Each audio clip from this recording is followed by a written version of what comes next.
BBMP ಆಸ್ತಿ ತೆರಿಗೆ ಪಾವತಿಗೆ ಇವತ್ತೇ ಕೊನೆ ದಿನ.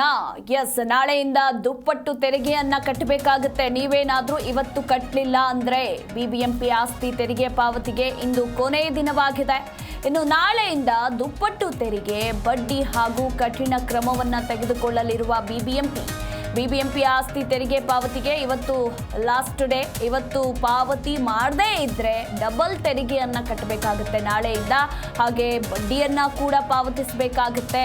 ಇವತ್ತು ರಂಜಾನ್ ರಜೆ ಇದ್ರೂ ಕೂಡ ರಾತ್ರಿ 11ರವರೆಗೂ ಕೂಡ ಕಚೇರಿ ಓಪನ್ ಇರಲಿದೆ ಅನ್ನೋದರ ಕುರಿತು ಮಾಹಿತಿ ಇರುವಂಥದ್ದು. ಬೃಹತ್ ಬೆಂಗಳೂರು ಮಹಾನಗರ ಪಾಲಿಕೆ ಆಸ್ತಿ ತೆರಿಗೆ ಪಾವತಿಗೆ ಇವತ್ತು ಸೋಮವಾರ ಅಂದ್ರೆ ಮಾರ್ಚ್ 31 ಕೊನೆ ದಿನವಾಗಿದ್ದು, ಇವತ್ತೇನಾದರೂ ನೀವು ಕಟ್ಟದೇ ಇದ್ರೆ ದುಪ್ಪಟ್ಟು ಮೊತ್ತ ಪಾವತಿಸಬೇಕಾಗತ್ತೆ. ಅಂದರೆ ಈಗಾಗಲೇ ಒಂದು ಬಾರಿಯ ಪಾವತಿಗೆ ನೀಡಿದಂತಹ ಅವಕಾಶವನ್ನು ಹಲವು ಬಾರಿ ಬಿಬಿಎಂಪಿ ವಿಸ್ತರಣೆ ಮಾಡಿಕೊಂಡೇ ಬಂತು. ಅಂತಿಮವಾಗಿ ಮಾರ್ಚ್ 31ರ ಗಡುವನ್ನು ವಿಧಿಸಿತ್ತು. ಹೀಗಾಗಿ ಇವತ್ತು ಮಾರ್ಚ್ 31 ಬಂದೇ ಬಿಡ್ತು. ಇವತ್ತು ಕೊನೆ ದಿನವಾಗಿದ್ದು, ಪಾವತಿ ಮಾಡೋದಕ್ಕೇನಾದರೂ ವಿಫಲವಾದರೆ ನಾಳೆಯಿಂದ ಅಂದರೆ ಏಪ್ರಿಲ್ 1ರಿಂದ ದುಪ್ಪಟ್ಟು ತೆರಿಗೆಯನ್ನು ಪಾವತಿಸಬೇಕಾಗತ್ತೆ. ಹಾಗೆ ಇದರ ಜೊತೆಗೆ ಬಡ್ಡಿಯನ್ನು ಕೂಡ ಪಾವತಿ ಮಾಡಬೇಕಾಗುತ್ತೆ ಅನ್ನೋದರ ಕುರಿತು ಮಾಹಿತಿ ಇರುವಂಥದ್ದು. ಈ ಕುರಿತು ಇನ್ನೂ ಹೆಚ್ಚಿನ ಡೀಟೇಲ್ಸ್ ಕೊಡ್ತಾರೆ ನಮ್ಮ ಪ್ರತಿನಿಧಿ ಭವ್ಯ. ಆಸ್ತಿ ತೆರಿಗೆ ಪಾವತಿಗೆ ಇವತ್ತೇ ಲಾಸ್ಟ್ ಡೇ. ಒಂದು ವೇಳೆ ಏನಾದರೂ ಇವತ್ತು ಕಟ್ಟದೇ ಇದ್ರೆ ದುಪ್ಪಟ್ಟು ತೆರಿಗೆ ಹಾಗೆ ಬಡ್ಡಿಯ ಬರೆ ಕೂಡ ಬೀಳ್ತಾ ಇರುವಂತದ್ದು. ಈ ಬಗ್ಗೆ ಹೆಚ್ಚಿನ ಡೀಟೇಲ್ಸ್.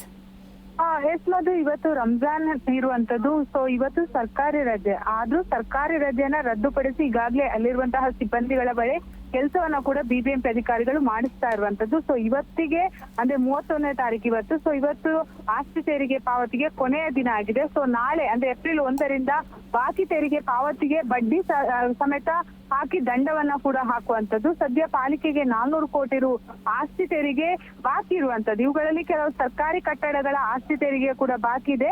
ಸೊ ಹಾಗೇನೆ ಇಲ್ಲಿವರೆಗೆ ಬಹುತೇಕವಾಗಿ ಸರ್ಕಾರಿ ಕಟ್ಟಡ ಆಗಿರ್ಬೋದು, ಹಾಗೇನೆ ದೊಡ್ಡ ದೊಡ್ಡ ಬಿಲ್ಡರ್ ಆಗಿರ್ಬೋದು, ಪ್ರಮುಖವಾಗಿ ಸಿಲಿಕಾನ್ ಸಿಟಿಯಲ್ಲಿರುವಂತಹ ದೊಡ್ಡ ದೊಡ್ಡ ಪ್ರತಿಷ್ಠಿತ ಮಾಲ್ಗಳು ಕೂಡ ಇನ್ನು ಕೂಡ ತೆರಿಗೆಯನ್ನ ಬಾಕಿ ಇರಿಸಿರುವಂತದ್ದು. ಸೊ ಹೀಗಾಗಿ 2022 ಮತ್ತು 23 ಅಥವಾ ಅದಕ್ಕಿಂತ ಮೊದಲಿನ ತೆರಿಗೆ ಬಾಕಿಗೆ ವಾರ್ಷಿಕವಾಗಿ 9% ಬಡ್ಡಿಯನ್ನು ವಿಧಿಸಲಾಗುತ್ತದೆ. ಹಾಗೇನೆ 2023-24 ಬಾಕಿಗೆ 15% ಬಡ್ಡಿಯನ್ನ ವಿಧಿಸಲಾಗುತ್ತೆ.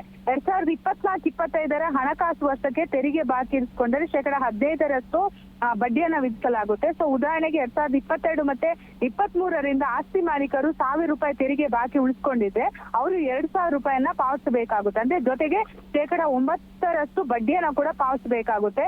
ಸದ್ಯ ಬಿಬಿಎಂಪಿ ಮಿತಿಯಲ್ಲಿ ಅಂದ್ರೆ ಸುಮಾರು 1,82,467 ಆಸ್ತಿಗಳು ಕೂಡ ಅಂದ್ರೆ ತೆರಿಗೆ ಬಾಕಿ ಉಳಿಸಿಕೊಂಡಿರುವಂತದ್ದು. ಪ್ರಮುಖವಾಗಿ ಮಹದೇವಪುರ ಆಗಿರ್ಬೋದು, ಪೂರ್ವ ವಿಭಾಗ ಆಗಿರ್ಬೋದು, ಹಾಗೇನೆ ದಕ್ಷಿಣ ವಲಯಗಳಲ್ಲಿ ಹೆಚ್ಚು ತೆರಿಗೆ ಬಾಕಿ ಇರುವಂತದ್ದು. ಈಗಾಗಲೇ ಅಂದ್ರೆ ಮನೀಶ್ ಮೌದ್ಗಿಲ್ ನೇತೃತ್ವದಲ್ಲಿ ಈ ಒಂದು ತಂಡವನ್ನ ರಚನೆ ಮಾಡಲಾಗಿದೆ. ಈ ತಂಡ ಈಗಾಗಲೇ ಯಾರೆಲ್ಲ ಬಾಕಿ ಉಳಿಸ್ಕೊಂಡಿದ್ದಾರೆ ಸೊ ಅವರಿಗೆ ನಾಳೆಯಿಂದ ದಂಡ ವಿಧಿಸೋದಕ್ಕೆ ಕೂಡ ರೆಡಿ ಆಗಿರುವಂತದ್ದು. ಮಧು, ಥ್ಯಾಂಕ್ ಯು ಭವ್ಯ ನಿಮ್ಮೆಲ್ಲ ಮಾಹಿತಿಗಾಗಿ.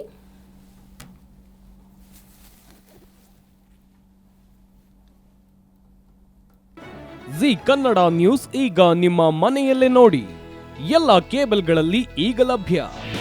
ನಿಮ್ಮ ನೆಚ್ಚಿನ ಜಿ ಕನ್ನಡ ನ್ಯೂಸ್ ಈಗ ಸನ್ ಡೈರೆಕ್ಟ್ ನಲ್ಲಿ number 292, Tata Play number 1664, Jio TV number 1334, NXT digital number 30, in cable number 30, City networks 51, U digital number 162, GTPL number 17, Rockline telecommunications number 42, Shri Basaveshwara cable number 168, rural cable network 60, Vinayaka digital 57, Abhishek cable 821, City channel 53, Siddeshwara cable network 57, ವಿ4 digital infotech 628, Surya digital networks 53, Gajanan digital number 836, Malnad infotech private limited number